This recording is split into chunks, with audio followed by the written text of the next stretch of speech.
அப்படியா? இதில் தேன் இருக்குங்க, பயங்கரமாக இருக்குது. வேறு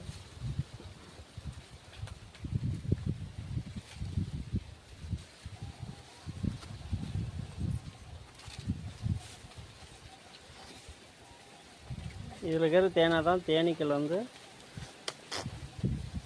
எடுத்துகிட்டு போய் சாப்பிட்றதுக்கு. தேனீக்கள் இருக்குது.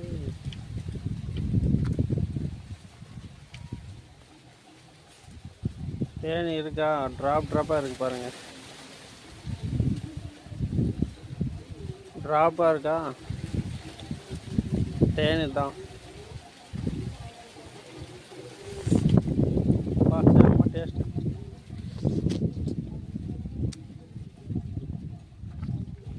தேனும் தினை மாவும் சாப்பிட்ட மாதிரி இருக்குது.